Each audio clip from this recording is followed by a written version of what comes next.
ब्रज के भक्तों की श्रेणी में हम कथा सुना रहे हैं श्री स्वामी बलदेव दास जी।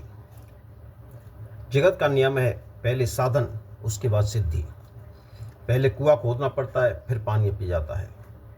लेकिन परमार्थ जगत में कभी कभी इससे उल्टा हो जाता है। पहले सिद्धि होती है, पीछे साधना होती है। भगवान के नित्य सिद्ध या कृपा सिद्ध भक्तों के जीवन में ऐसा ही होता है।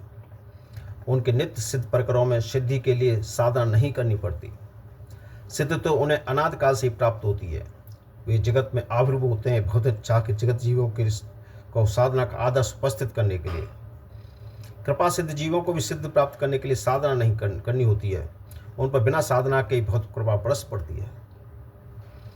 यह सच तो यह है कि भगवत कृपा साधक परो साक्षेपी ही नहीं, भगवान परम स्वतंत्र हैं। जिस पर इच्छा होती है कृपा कर देते हैं। श्री स्वामी बलदेव दास जी के जीवन में भी ऐसा ही कुछ हुआ था। उन्हें बाल्यावस्था में ही पहले भक्त प्राप्ति हुई, फिर अवादगत से बह चली उनके भजन साधन में पावन जीवन की निर्मल धारा। ब्रज के किसी ब्राह्मण परिवार में वे जन्म लेकर 8 वर्ष की अवस्था में ही बड़े भाई की मृत्यु के पश्चात वीतराग हो गए। उन्हें वैराग्य हो गया। उन भाई का मृत्यु का इतना दुख हुआ कि उन्हें संसार से वैराग्य हो गया और निकल पड़े द्वारका जाने वाले साधुओं की मंडलों के साथ हो लिए। द्वारका में जब रणछोड़ जी के मंदिर में गए, रणछोड़ जी का भोग लग रहा था। मंदिर के दरवाजे में पर्दा पड़ा हुआ था और पुजारी जगमोहन इधर उधर डोल रहा था। उस समय बलदेव दास जी को न जाने क्या हुआ, वे आवेश में मंदिर में घुस गए और पुजारी की पीठ मुड़ते ही पर्दा उठाकर मंदिर के भीतर घुस गए। वहाँ उन्हें रणछोड़ जी के साक्षात दर्शन हुए। उन्होंने देखा कि मूर्त रूप में तो वे सिंहासन पर विराजमान है और प्रत्यक्ष रूप में नीचे बैठे भोग लगा रहे हैं। वे तन्मय हो उनका रूप निहारते रहे। थोड़ी देर में जब भोग आरोगने वाले स्वरूप अंतर्ध्यान हो गए, वे भी चुपके से बाहर निकल आए। उन्हें न मंदिर के भीतर किसी ने जाते देखा, न बाहर निकलते ही जाते। इसलिए किसी के द्वारा रोक टोक या डांट फटकार का तो सवाल ही नहीं होता था। जिसे रणछोड़ जी स्वयं भीतर बुलाकर दर्शन देना चाहें और जिसका मार्ग उनकी शक्ति योग माया अपने आप प्रशस्त कर दे, वह किसी के द्वारा रोका जाना क्या संभव है। उसी दिन रात में रणछोड़ जी ने बलदेव दास जी को स्वप्न में आज्ञा दी, दिल्ली के निकल लुक्सर ग्राम में ठाकुरदास मेरा परम भक्त रहता है, उससे जाकर दीक्षा ले लो। वह जिस रीति से उपदेश करे उस रीति से भजन करो। उधर ठाकुरदास जी को भी रणछोड़ जी ने आज्ञा दी कि मेरा भक्त बलदेव तुम्हारे पास आ रहा है, उसे बालक जान को उपेक्षा न करना, उसे दीक्षा देकर भजन की रीत बता देना। रणछोड़ जी ने जिसके लिए इतना किया, उसका दिल्ली का मार्ग भी अपने आप प्रशस्त हो गया।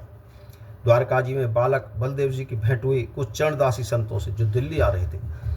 उन्होंने प्रेम से उसे ठाकुरदास जी के पास ले चलने का आश्वासन दिया। जब उनके साथ वहाँ पहुँच गया, उसे देखते ठाकुरदास जी ने कहा, आओ बस, मैं तुम्हारी प्रतीक्षा कर रहा था, और मंत्र दीक्षा देकर भजन की रीत का उपदेश किया। बलदेव जैसी ने उनके पास रहकर उनकी ठाकुर युगल बिहारी जी की तन मन से सेवा करने लगे। उस अल्प अवस्था में ही उन्होंने ठाकुर सेवा की सारी विधि सीख ली। युगल बिहारी जी की रसोई का वे स्वयं बनाते थे। ठाकुरदास जी एक उच्च कोटि के संत थे। उनके संबंध में एक घटना प्रसिद्ध है। एक बार उनके आश्रम में एक अभ्यागत का अचानक देहांत हो गया। पुलिस ने आश्रम वासियों को परेशान शुरू कर दिया। उस समय ठाकुरदास ने मुर्दे को अपनी खड़ाओं से ठोकर मारते हुए कहा, उठ, ऐसे क्यों पड़ा है? साधु को परेशान करने के लिए? वो झट से उठ खड़ा हुआ। तभी से लोग उन्हें सिद्ध संत के रूप में जानने लगे। वे मानसिक सेवा में 2 दिन एक ही आसन पर बैठ रह जाते। उन्हें देह की बिल्कुल सुध नहीं रहती। प्रसाद सेवन करते समय वे कभी रोदन करते, कभी प्रसन्न होते थे। बलदेव दास जी ने यह देखकर विस्मय से डूब जाते। जब उनसे उसका कारण पूछते तो वो टाल जाते थे। एक दिन उनका रहस्य जानने के लिए बलदेव दास जी ने हट किया। तब ठाकुरदास जी ने कहा, जब मैं भोजन करता हूँ तब गोपाल जी भी मेरे साथ बैठकर भोजन करते हैं। मैं कभी यह सोचकर रो देता हूँ कि गोपाल जी मेरा झूठा खाते हैं, और कभी कभी सोचकर प्रसन्न होता हूँ कि वो मुझसे कितना प्रेम करते हैं, मेरे साथ भोजन करते हैं, वो मुझे अपना मानते हैं। ठाकुरदास बलदेव जी को अपने इस प्रकार के अनुभव की बात अक्सर बताया करते। बलदेव दास जी पर इसका प्रभाव पड़ना स्वाभाविक था।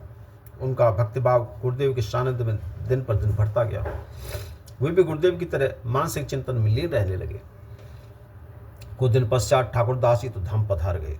उनका देवलोक गमन हो गया। बलदेव दास जी उनके स्थान पर महंत हुए। महंताई का भार वे अधिक दिन तक सहन नहीं कर सके। उसने अपने गुरु भाई श्री ध्यान दास जी पर डाल केवल गुरुदेव की खड़ाऊ लेकर भ्रमण के लिए निकल पड़े। चारों धामों की यात्रा की। उसके पश्चात अधिकतर वृंदावन में काली हृदय पर या व्यास के घेरे में संत गोविंद दास जी के पास रहने लगे। उन्होंने अपने लिए कभी किसी कुटिया का निर्माण नहीं कराया। उन दोनों सुख समुदाय के दिल्ली गुरुद्वारे के रसिक संत श्री मोहनदास जी, उनका प्रेम पयोधी नाम का ग्रंथ है, वृंदावन के युगल घाट पर ग्वालियर वाले प्राचीन मंदिर में आकर रहा करते। उनका संग बलदेव दास जी अधिक से अधिक करते और उसमें अनवर्चीय सुख का आनंद लेते। दोनों संत प्रिय प्रीतम की रसमयी बातें करते करते भाव समाधि में डूब जाते थे। बलदेव दास जी नित्य प्रातः 3 बजे वृंदावन की परिक्रमा को जाया करते।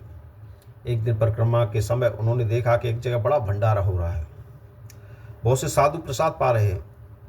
उन्होंने बलदेव दास जी से भोजन करने के लिए आगे प्रसाद पाने के लिए कहा। बलदेव दास जी ने कहा, मैं इस समय प्रसाद नहीं लेता, तो परोसा ले जाओ। उन्होंने आग्रह करते हुए कहा। बलदेव जी ने परोसा अंगूछे में बांध लिया। कुटिया पहुंचकर नित्य नियम व्रत हो अंगूछा खोला तो आश्चर्यचकित रह गए। उसमें अवच्छ भरा होता, अखाद्य भरा था। उन्होंने अंगूछे सहित उसे फेंक दिया। फिर से यमुना स्नान कर अपने आप को पवित्र किया। दूसरे दिन फिर वो परिक्रमा को गए। साधु रूप में अनुभूतों की मंडली से फिर उनकी भेंट हुई। वे कौतूहलवश रुककर उनसे बातें करने लगे। उन्होंने पूछा, क्या तुम बता सकते हो तुम्हारी ऐसी गति क्यों हुई? उत्तर में उन्होंने कहा, हम वृंदावन के ही हैं।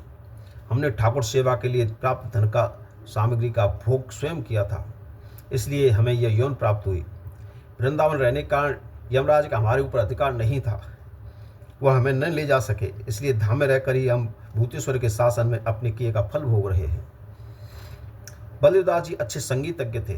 वे नित्य तानपुरे पर आवेश में देर तक ठाकुर जी के सामने गान करते, श्रीमद् भागवत का नित्य पाठ करते और 1000 दानों की तुलसी की माला जाप करते।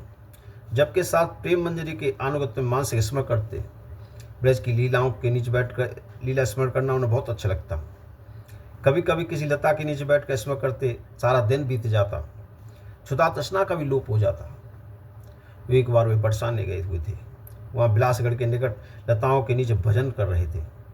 भजन में इतना आवेश हो गया कि लगातार 3 दिन तक उसी स्थान पर बैठे रहे। उन्हें अयाचक वृत्ति थी। किसी से खाने के लिए मांगने के लिए कुछ प्रश्न ही नहीं था। किसी के यहाँ जाकर उन्हें कुछ दिलाने का प्रश्न ही नहीं था, क्योंकि उनका किसी को पता ही नहीं था कहाँ रहते हैं। उस समय श्री राधा रानी ने पुजारी से स्वप्न में कहा, मेरा अनन्य भक्त बलदेव दास बिलासगढ़ के निकट 3 दिन से भूखा पड़ा है, उसे मेरा प्रसाद पहुंचा दो। पुजारी ने तुरंत श्री जी की आज्ञा का पालन किया। बलदेव दास जी ने प्रेमा से विसर्जन करते हुए श्री जी के प्रसाद का प्रेम से ग्रहण तो कर लिया, फिर प्रतिष्ठा के भय से तुरंत उस स्थान को छोड़ दिया कि लोग मुझे जान न जाएं।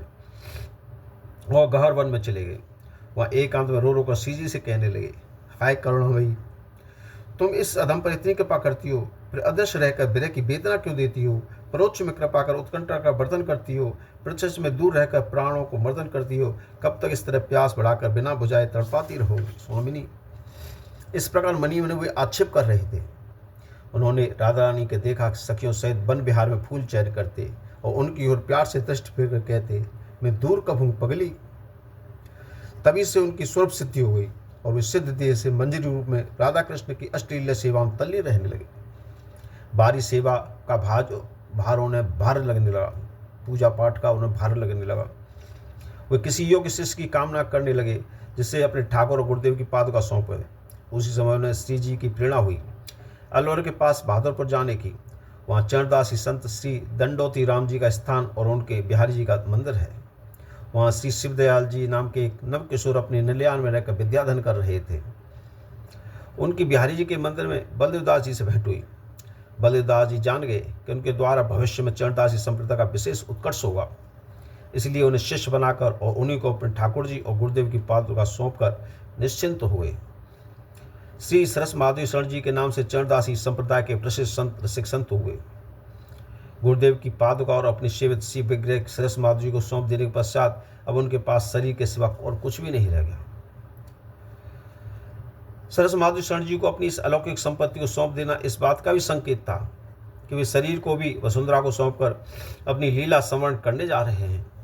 तदनंतर संवत 1958 आषाढ़ सुदी नवमी को उन्होंने अपनी लौकिक लीला समझकर राधा कृष्ण की दिव्य लीला में प्रवेश किया। जय श्री कृष्ण।